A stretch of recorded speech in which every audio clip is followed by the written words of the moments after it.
আপনার শিশু কি সারাদিন মোবাইল নিয়ে ব্যস্ত থাকে?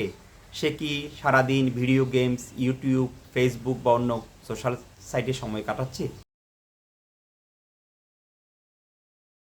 কিছু লক্ষণ দেখে আপনি বুঝবেন আপনার সন্তান মোবাইল আসক্ত হয়েছে। যদি দেখেন সে সারাদিন মোবাইল স্ক্রিনে পড়ে থাকে, যখন দেখবেন সে খাওয়ার সময় মোবাইল ছাড়া খাচ্ছে না, যখন দেখবেন সে পড়াশোনায় অমনোযোগী, যখন দেখবেন সে রাতে দেরিতে ঘুমাতে যাচ্ছে এবং দেরি করে ঘুম থেকে উঠছে, এসব লক্ষণ দেখে আপনি বুঝবেন আপনার সন্তান মোবাইলে আসক্ত হয়ে পড়েছে।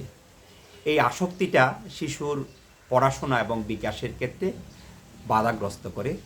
তাহলে এখন আমরা জেনে নিই কীভাবে এই বাধাগ্রস্ত বা শিশুর বিকাশের যে সমস্যা, সেই সমস্যার থেকে কেমনে আমরা উতরে উঠতে পারি বা এটা প্রতিকার করতে পারি। আমরা যদি শিশুদেরকে বিকল্প কোনো কাজের সাথে যুক্ত করতে পারি মোবাইলের পরিবর্তে, সেটা হতে পারে ছবি আঁকা, গল্প বলা, সাঁতার কাটা, গান শেখা বা নাচ শেখা, এসব স্বপাঠক্রমিক কার্যক্রমে বা কোনো একটা খেলাধুলায় যদি আমরা শিশুকে যুক্ত রাখতে পারি, তাহলে তার মোবাইল আসক্তিটা অনেক ক্ষেত্রে কমে যাবে।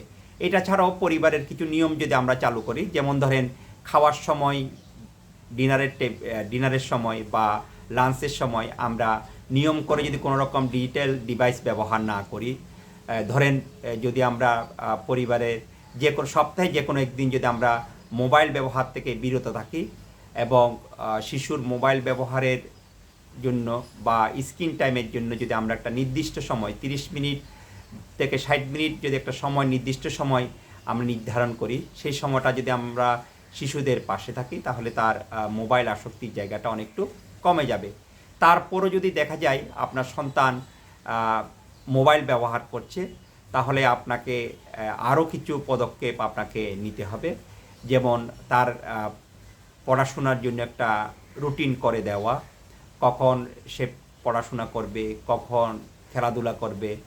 সেখানে যদি আমরা স্ক্রিন টাইম, সেটা মোবাইল দেখা হতে পারে বা টিভি দেখা হতে পারে, সেটার জন্য যদি আমরা একটা নির্দিষ্ট সময় নির্ধারণ করে দিই, তাহলে আস্তে আস্তে শিশুর সব সময় যে স্ক্রিন টাইমের বিষয়টা, সেটা অনেকটা কাটিয়ে উঠতে পারবে।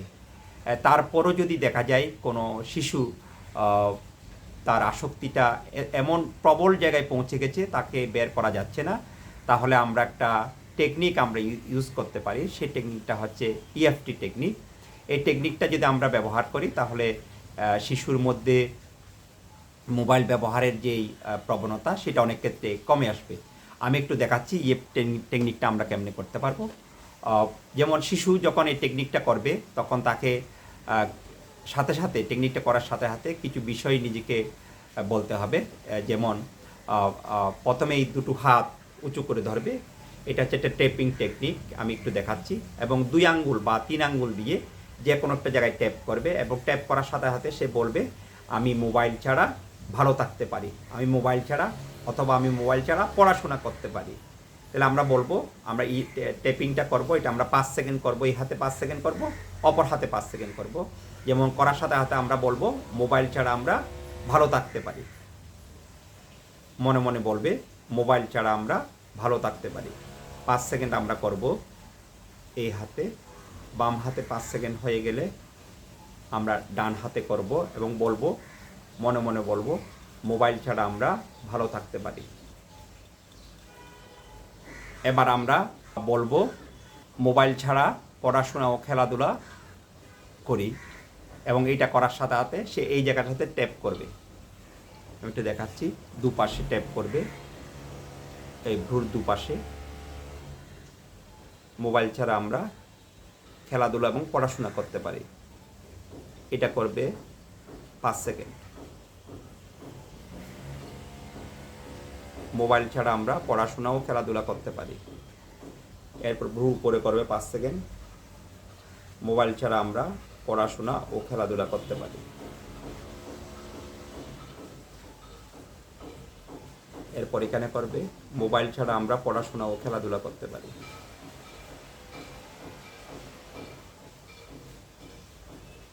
এরপর এখানে করবে 5 সেকেন্ড, এই জায়গাটাতে, মোবাইল ছাড়া আমরা পড়াশোনা ও খেলাধুলা করতে পারি।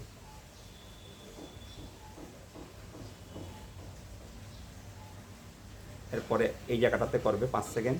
মোবাইল ছাড়া আমরা পড়াশোনা ও খেলাধুলা করতে পারি, এই কথাটা মনে মনে বলবে। 5 সেকেন্ড, একইভাবে এখানে 5 সেকেন্ড।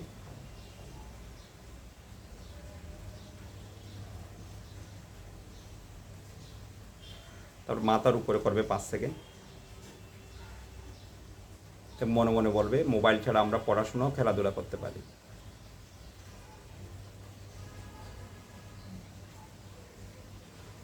এই টেকনিকগুলো, এটা ইএফটি টেকনিক। এই টেকনিক যদি শিশু প্রতিদিন করে তাহলে তার পড়াশোনায় সে মনোযোগী হবে এবং মোবাইল ব্যবহারের প্রতি তার যে আগ্রহ এটা আস্তে আস্তে ধাপে ধাপে কমিয়ে আনা সম্ভব হবে।